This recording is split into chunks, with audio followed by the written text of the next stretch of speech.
Welcome to my channel Pragati institute. स्वागत है आप सभी लोगों का मेरे इस चैनल पर जिसका नाम है प्रगति इंस्टीट्यूट। अपने इससे पहले के जो मेरा वीडियो आया था तो उसमें मैंने आप लोगों को एक लेसन पढ़ाया था द गंगा टाइटल से, जिसको पंडित जवाहरलाल नेहरू जी ने लिखा था। उसका लगभग हाफ टेक्स्ट में पढ़ा चुका था, आधा भाग पढ़ा चुका था। उम्मीद है आप लोगों ने उसको पढ़ लिया होगा और अच्छे से समझ में भी आ गया होगा। आज हम लोग इसके बाद का जो टेक्स्ट है उसको शुरू करने वाले हैं। तो पिछले वीडियो में मैंने जो टेक्स्ट आपको पढ़ाया था वो यहाँ तक था, जो सेकंड नंबर का पैराग्राफ था, and become part of their flowing waters, यहाँ तक मैंने पढ़ा दिया था। और इससे आगे का जो तीसरे नंबर का है तो उसको अब हम लोग शुरू करते हैं। The Ganga especially is the river of India. Specially यानी विशेष रूप से अगर देखा जाए तो Ganga is the river of India, Bharat की नदी है। बिलव्ड ऑफ हर पीपल, जिसको उसके लोग यानी भारत के लोग इस नदी से बहुत अधिक प्रेम करते हैं, बहुत अधिक पसंद करते हैं।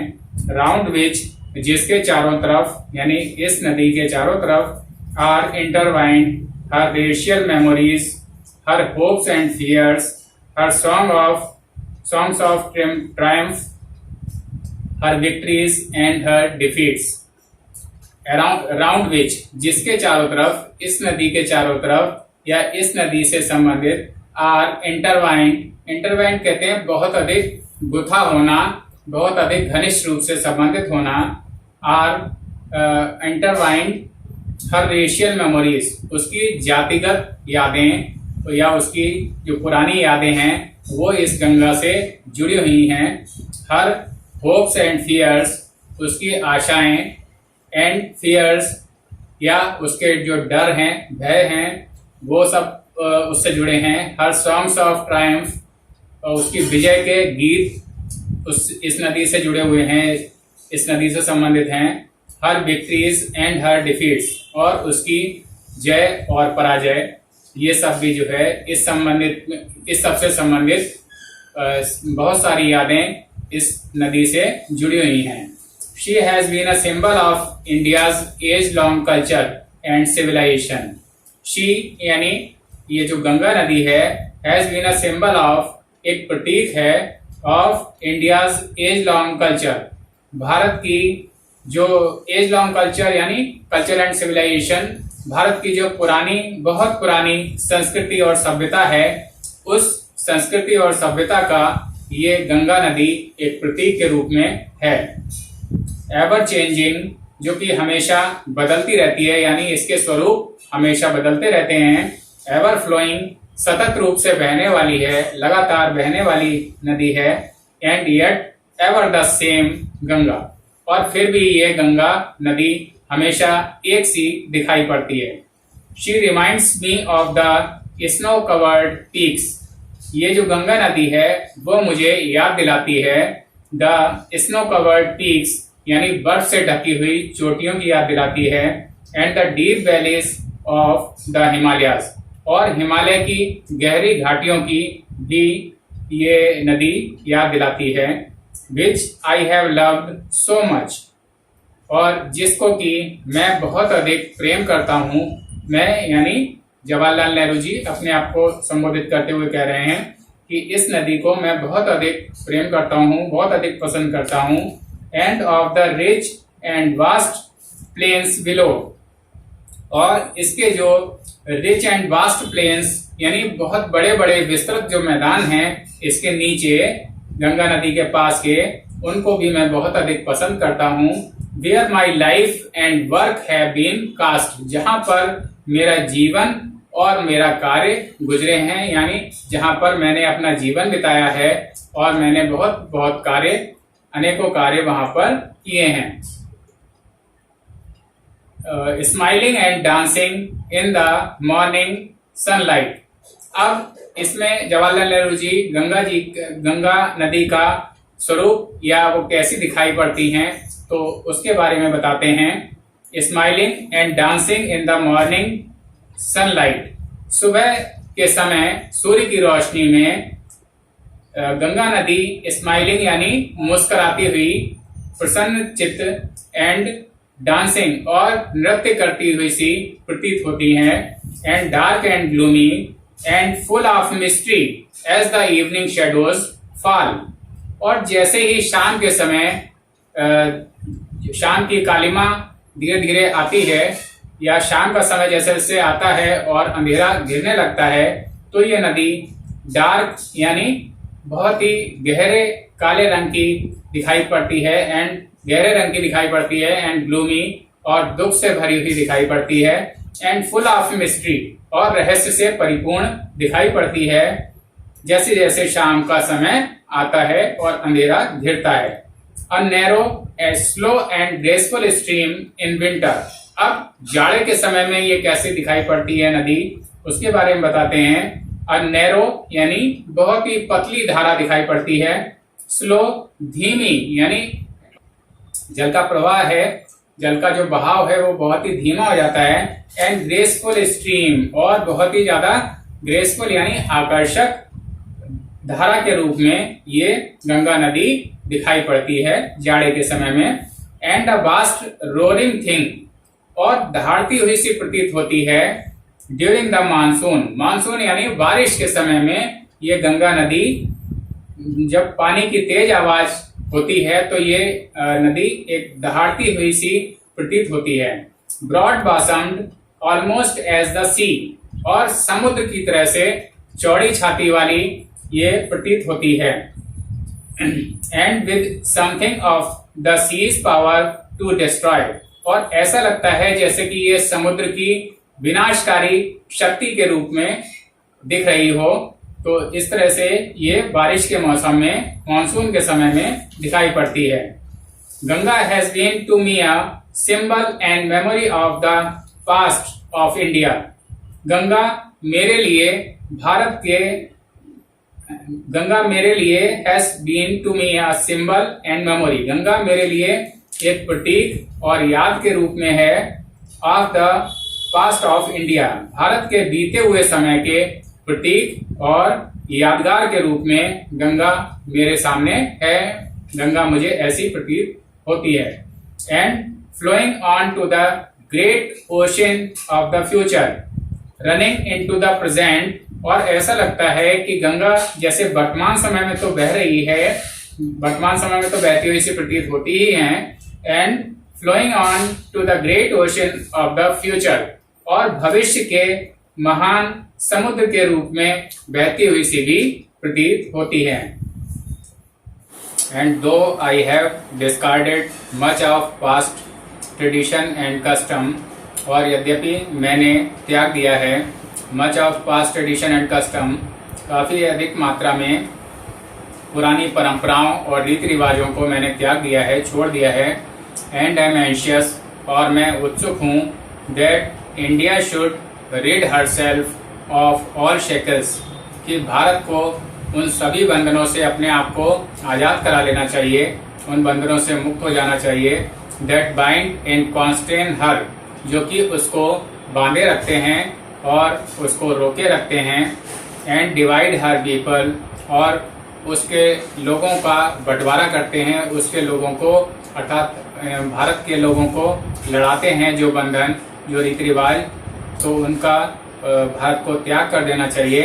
And suppress vast numbers of them और काफ़ी अधिक मात्रा में जो लोग हैं उनको उनका दमन करते हैं, उनको दबाव में रखते हैं। And prevent the free development of the body and the spirit और शरीर और भावना के मुक्त विकास को रोके रखते हैं, उस विकास में बाधा उत्पन्न करते हैं। तो उन सभी बंधनों से भारत को अपने आप को आज़ाद करा लेना चाहिए। दो आई सीक ऑल दिस यद्यपि मैं इस सब को खोजता हूँ, इस सब को पाने की चेष्टा करता हूँ। Yet I do not wish to cut myself off from that past completely लेकिन फिर भी मैं अपने आप को बीते हुए समय से पूर्ण रूप से अलग नहीं करना चाहता हूँ, ऐसी मेरी इच्छा नहीं है।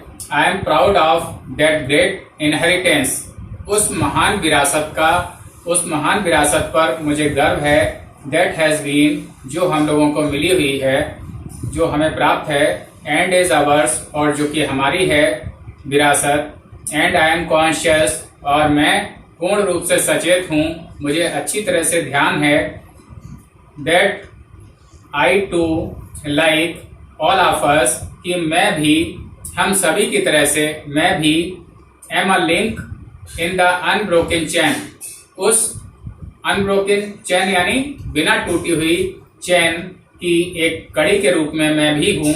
जैसे सभी लोग हैं उसी तरह से मैं भी एक कड़ी के रूप में हूँ उस चैन की। Which goes back to the dawn of history, जो कि भारत के इतिहास के उदय से संबंधित है, भारत का जो इतिहास रहा है उसकी शुरुआत से, प्रारंभिक युग से संबंधित है। In the which goes back to the dawn of history in the immemorial past of India, जो कि भारत के इमेमोरियल पास्ट, जो बीता हुआ समय है, उसके संबंध में जो भी इतिहास है उससे ये संबंधित है। तो उस चैन की मैं एक कड़ी के रूप में हूँ सभी लोगों की तरह से। एंड, और as witness of this desire of mind, इस मेरी जो ये इच्छा है उसके एक विटनेस या गवाह के रूप में। And as my last homage to India's cultural inheritance, और भारत की सांस्कृतिक विरासत के प्रति मेरी अंतिम श्रद्धांजलि के रूप में, I am making this request, मैं ये प्रार्थना कर रहा हूँ, मैं ये विनय कर रहा हूँ, that a handful of my ashes be thrown into the Ganga at Allahabad, कि इलाहाबाद में गंगा नदी में एक मुट्ठी भर मेरी राख प्रवाहित की जाए, to be carried to the great ocean, और ये राख जब उसमें गंगा नदी में प्रवाहित की जाएगी तो ये उस महान सागर, उस महान समुद्र में पहुंचेगी, ले जाई जाएगी। दैट वॉशेस इंडिया शोर्स, जो कि भारत के समुद्री तटों को, भारत के तटों को धोता है, तो उस समुद्र में ये राख पहुंच जाएगी इस तरह से। The major portion of my ashes, मेरी राख का जो बड़ा भाग है, should however be disposed of otherwise, उसका अन्य तरह से निपटारा किया जाए।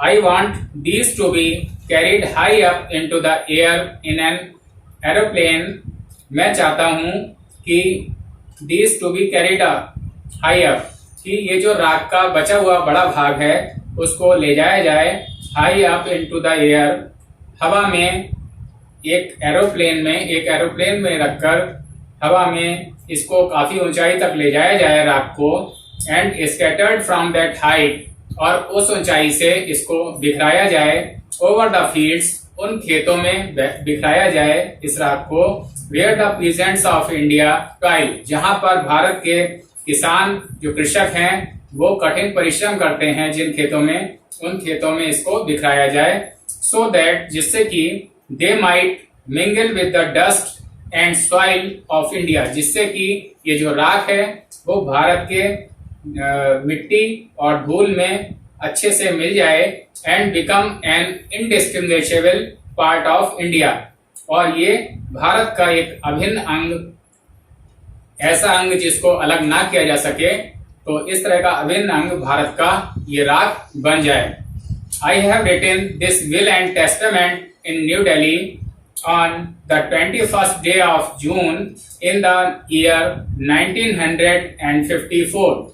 मैंने इस वसीयत को, विल कहते हैं वसीयत को, एंड टेस्टामेंट कहते हैं इच्छा पत्र, यानी ऐसा पत्र, ऐसा कागज जिसमें अपनी अंतिम इच्छा को लिखा जाए। तो मैंने इस अपनी वसीयत और अंतिम इच्छा पत्र को लिखा है इन न्यू दिल्ली, नई दिल्ली में, on the 21st day of June, 21 जून को, इन द ईयर 1954, 21 जून 1954 को मैंने अपनी ये अंतिम वसीयत और इच्छा पत्र नई दिल्ली में लिखा है।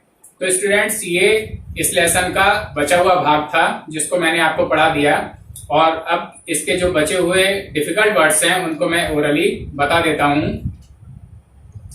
इंटरवाइंड कहते हैं गुथा हुआ, या इंटरवोवन इंग्लिश में कहते हैं। रेशियल जातिगत, जाति से संबंधित। सिंबल प्रतीक या चिन्ह।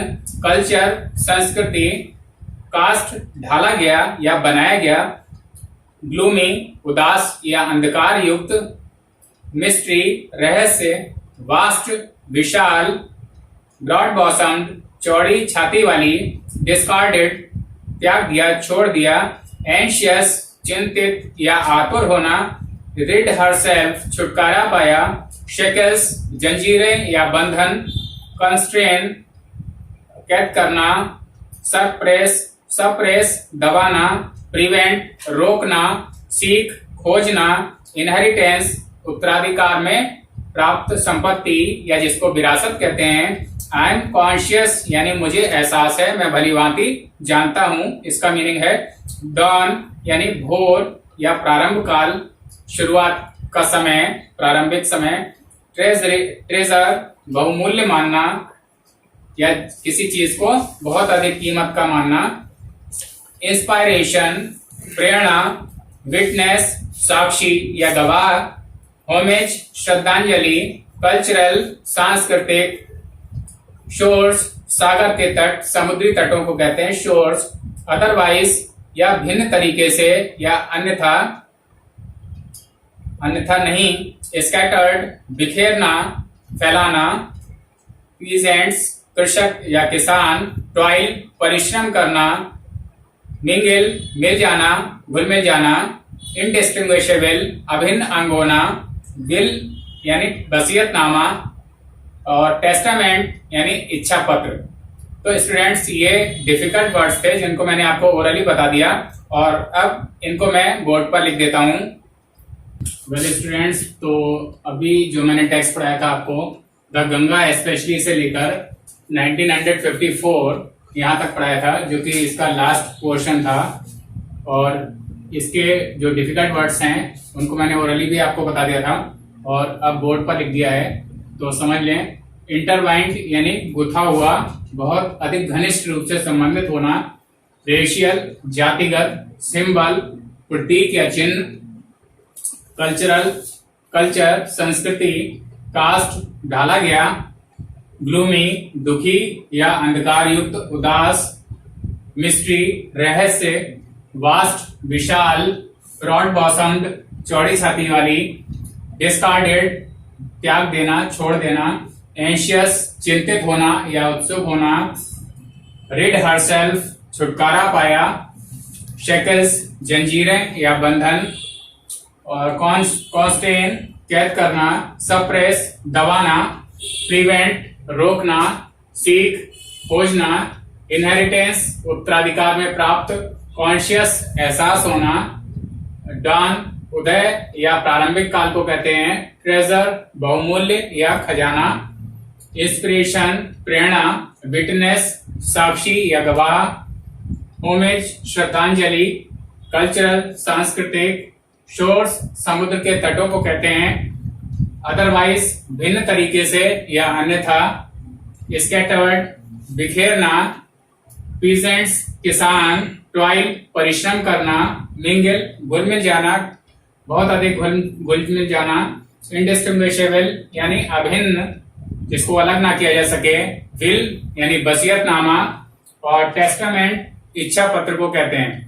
तो स्टूडेंट्स ये डिफिकल्ट वर्ड्स थे। इस द गंगा का जो रिमेनिंग पोर्शन रह गया था, आधा बचा हुआ भाग रह गया था, उसके डिफिकल्ट वर्ड्स थे जो मैंने आपको ओरली भी बता दिए और लिखकर भी दिखा दिए। अब आप लोग इन वर्ड्स को अपने कॉपी पर नोट कर लें और इनको लर्न कर लें और इस वीडियो को शुरू से आखिर तक देखें और बार बार देखें। और इससे पहले का जो वीडियो है जिसमें इस लेसन का शुरुआती भाग है, तो उसको भी आप लोग देख लें। और दोनों वीडियोस को जब आप देख लेंगे तो आपको पूरा लेसन अच्छे से समझ में आ जाएगा। और अभी तक अगर आप लोगों ने मेरे इस चैनल को सब्सक्राइब नहीं किया है तो चैनल को सब्सक्राइब कर लें, जिससे इनकी जो एक्सरसाइजेस हैं या जो इनके कॉम्प्रिहेंशंस वगैरह हैं तो वो आपको उनसे रिलेटेड जो वीडियोस हैं उनके नोटिफिकेशंस आपको सही समय से और सबसे पहले मिलते रहें। और अगर इन वीडियोस में, इसमें या इससे पहले के वीडियोस में आपको कोई प्रॉब्लम है, कोई क्वेरी है, तो आप मेरे से नीचे कमेंट बॉक्स में लिखकर पूछ सकते हैं या इंस्टाग्राम पे भी फॉलो कर सकते हैं। इंस्टाग्राम का लिंक मैंने डिस्क्रिप्शन बॉक्स में दे रखा हुआ है। तो अपने इस वीडियो को मैं यहीं पर एंड करता हूँ। Thank you.